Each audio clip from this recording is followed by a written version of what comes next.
தபால் ஓட்டுகளில் இருக்க ஓட்டைகளை நம்ம பார்க்கறதுக்கு முன்னாடி இன்னொரு விஷயத்த நம்ம பார்த்துட்டு வந்துடுவோம். அதாவது விஜய் சாரோட தொகுதியில் 16வது நம்பரில் விசில் சின்னத்தில் நிற்கிறாரு. ஓகேவா? ஆக்சுவலாக கவர்மெண்ட்ல இருந்தே அந்த 16 அப்படிங்கிறது ஒரு நோட்டா அப்படின்னு சொல்லக்கூடிய ஒரு பேப்பர் கட்டிங்ஸ் வந்து மக்கள் கிட்ட புழக்கத்தில் வருது. ஓகேவா?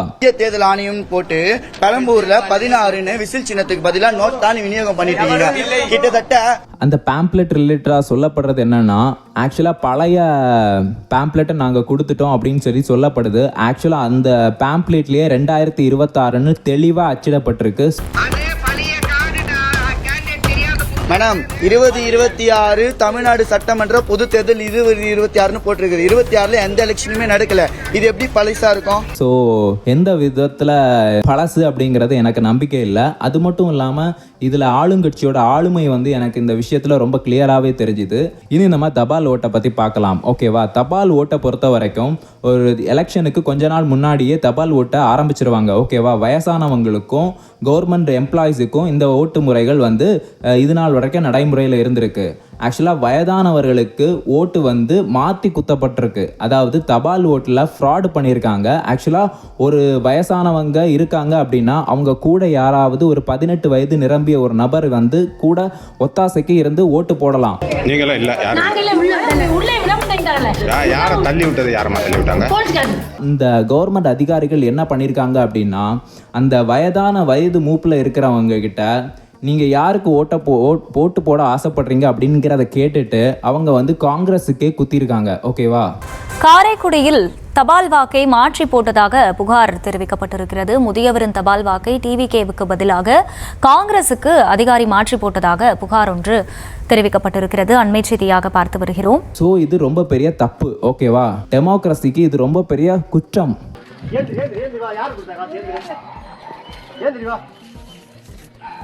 யார் காசு கொடுத்தா? சொல்லு. யாரு காசு கொடுத்தீங்க? உதயசூரியனுக்கு ஓட்டு போட சொல்லி யாரு காசு கொடுத்தீங்க? என்ன வயசானவங்க காசு கையில கொடுத்து ஓட்டு போட சொல்றீங்களா? திரும்ப ஓட்டு போனோம் நாங்க. யாரு காசு கொடுத்தீங்க? காசு யாரு எங்களுக்கு கொடுக்குறீங்க? இந்த விஷயமும் ஆளுங்கட்சியோட ஆளுமையை எனக்கு நினைவுபடுத்துது. ஆனால் இதுக்கப்புறம் நடந்த ஒரு விஷயம் வந்து எனக்கு ரொம்ப ஷாக்கிங்காக இருந்துச்சு. ஏன்னா இந்த கிட்டத்தட்ட பேம்ப்ளெட்ஸ் எல்லாம் விசிலுக்கு, அதாவது டிவிகேக்கு அகெயின்ஸ்டாக பேம்ப்ளெட் கொடுக்குற வேலைகள் எல்லாமே நடந்திருக்கு. அது மட்டும் இல்லாமல் ரெண்டாவது தபால் ஓட்டுகளில் வயசானவங்களோட ஓட்டுகள் திருடப்பட்டு அது மாற்றி குத்தப்பட்டிருக்கு.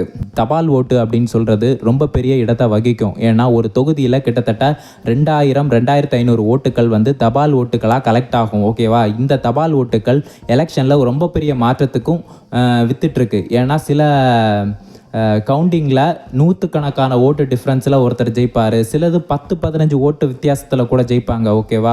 தபால் ஓட்டுகள் இவ்வளவு தூரம் திருடப்பட்டதுக்கு அப்புறமும் எனக்கு ஒரு நம்பிக்கை எந்த இடத்துல வந்துச்சு தெரியுமா? தபால் ஓட்டோட 2ஆம் பாகம் இருக்குல்ல, அதாவது கவர்மெண்ட் அஃபிஷியல்ஸ் வந்து தபால் ஓட்டுகள் போட்டாங்க.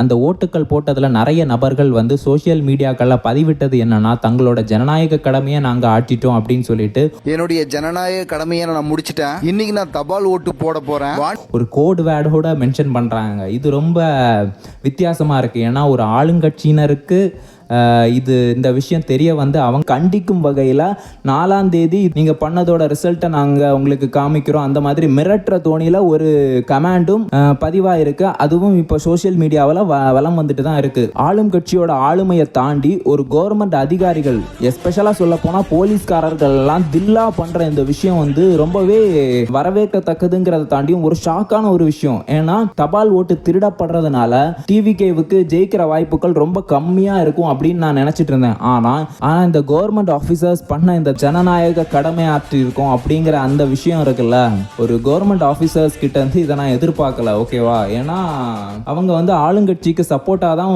எப்பவும் நிற்பாங்க அப்படிங்கிற ஒரு மைண்ட் செட்டை டோட்டலா இந்த இடத்துல மாத்திடுச்சு. ஆக்சுவலா அவங்க எல்லாருமே ஒரு புதிய ஒரு நபரை எதிர்பார்க்கறாங்க அப்படிங்கிறது இந்த இடத்துல வந்து கிளியரா நமக்கு புரியுது. ஓகேவா? டிவிகேக்கு ஆக்சுவலாக ஜெயிக்கிற வாய்ப்பு ரொம்ப அதிகமாக தான் இருக்குது. ஸோ அவங்க ஜெயிப்பாங்களா தோப்பாங்களா அப்படிங்கிறத நம்ம பார்க்கலாம். ஓகேவா? நல்லதே நடக்கும் அப்படின்னு நம்ம நம்புவோம். 23ஆம் தேதி எலெக்ஷனில் எல்லாருமே ஓட்டு போடுவோம். கரெக்டான நபரை நம்ம சூஸ் பண்ணுவோம். நம்ம எதிர்காலம் அதை நம்பி தான் இருக்குது. ஓகேவா? இந்த அம்மா சொல்கிறாங்க, அப்பா சொல்கிறாங்க, தாத்தா சொல்கிறாங்க அப்படின்லாம் யோசிக்காமல் சிந்திச்சு யாருக்கு ஓட்டு போடணும் அப்படிங்கிறத டிசைட் பண்ணுங்கள். ஆக்சுவலாக நீங்கள் வீட்டிலேருந்து ஒரு பூத்து வரைக்கும் போய் உங்கள் வேட்பாளரை நீங்கள் செலக்ட் பண்ணி அந்த மை வைக்கிற வரைக்குமே உங்களுக்குள்ள பல குழப்பங்கள் இருக்கும், பல கேள்விகள் இருக்கும். ஸோ அந்த இடத்துல ஒரு சைக்காலஜிக்கல் கேமுக்கு நீங்கள் பலியாயிராதீங்க. ஸோ இப்போவே நீங்கள் நல்லா யோசித்து வச்சுக்கோங்க, யாரை நீங்கள் செலக்ட் பண்ணி ஓட் பண்ணலாம் அப்படிங்கிறத நல்லா டிசைட் பண்ணிட்டு போங்க. ஒரு 5 ஆண்டு காலம் உங்களை யார் ஆட்சி பண்ண போகிறா அப்படிங்கிறத நீங்கள் டிசைட் பண்ண வேண்டிய இடம். ஸோ அந்த இடத்துல ரொம்ப தெளிவாக உங்கள் வாக்குகளை செலுத்துங்க. ஓகேவா?